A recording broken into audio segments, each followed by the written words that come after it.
Comment vivre environné de la bonté de Dieu et vous détendre dans la bonté de Dieu? Eh bien, en vous attaquant aux causes de votre surmenage.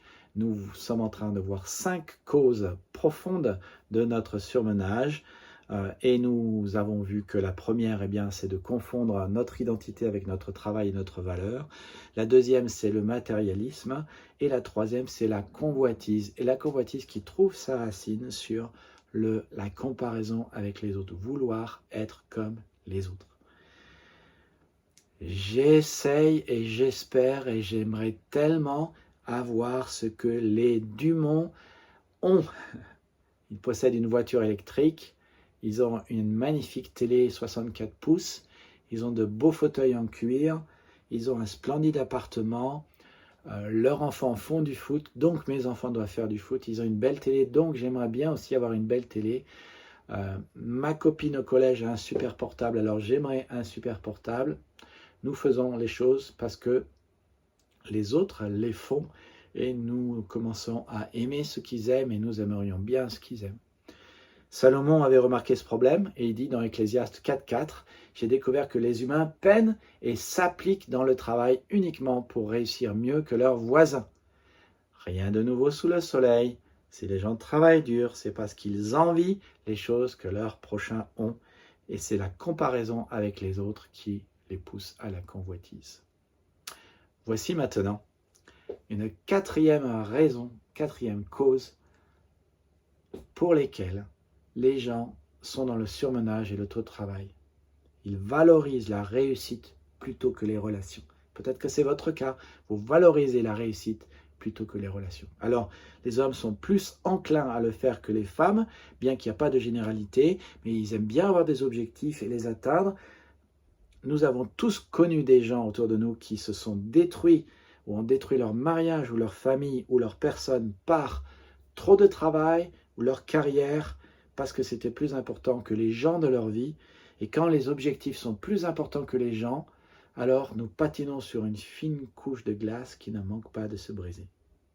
Ecclésiaste 4, Salomon a dit « J'ai observé ici-bas une autre situation décevante comme la fumée. Voici un homme absolument seul, sans compagnon, qui n'a ni frère ni fils qui travaille à n'en plus finir. Il désire toujours plus de richesse, bien qu'il se demande pour qui il travaille et se prive de bonheur.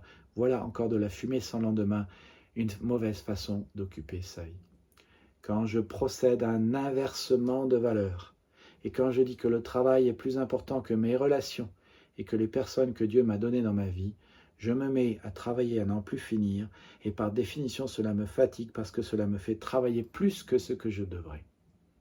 Dieu ne vous a pas mis sur la terre pour que vous accomplissiez une liste de choses. Dieu vous a mis sur la terre d'abord pour vous apprendre à aimer. Il vous a créé par amour pour vous aimer, pour avoir une relation avec vous où l'amour est au centre.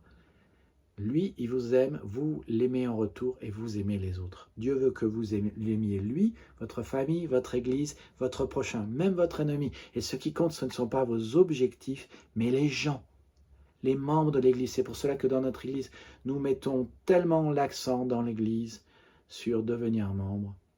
Car c'est dire oui à l'engagement d'amour que Dieu voudrait qu'on prenne pour les gens qui sont son peuple.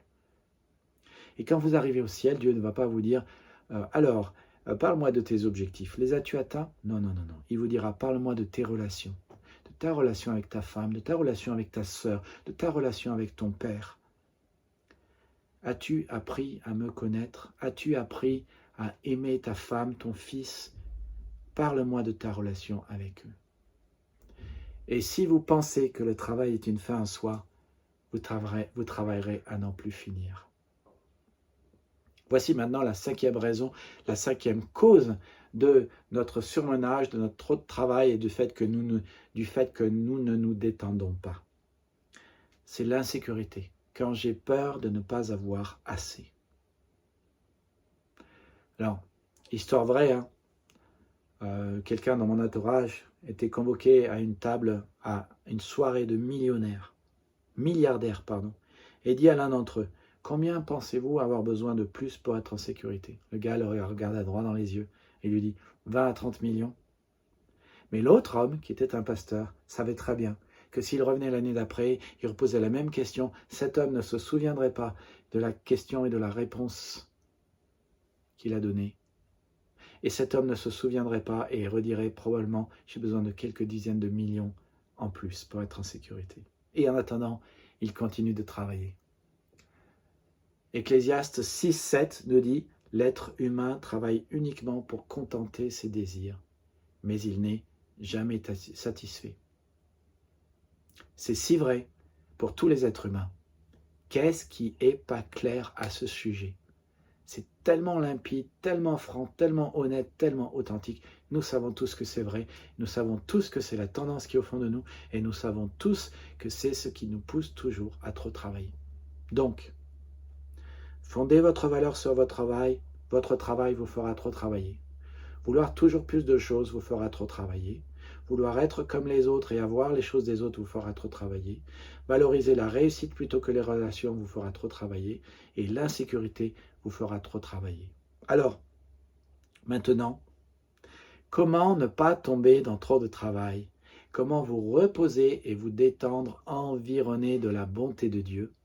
Eh bien, c'est tout l'objet de notre étude et de notre rendez-vous.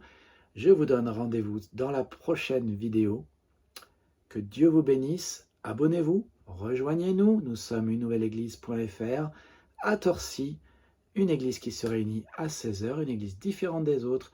Nous souhaitons suivre Jésus-Christ et être des disciples de Jésus-Christ. Et Jésus a dit, si vous demeurez dans ma parole, vous serez vraiment mes disciples. C'est ce que nous voulons faire, demeurer dans la parole de Jésus. C'est pour cela que j'ai étudié la Bible et que j'ai un master en Bible. Que Dieu vous bénisse. Rejoignez-nous le dimanche à 16h à Torcy, à l'Énisséphorniepce. À bientôt.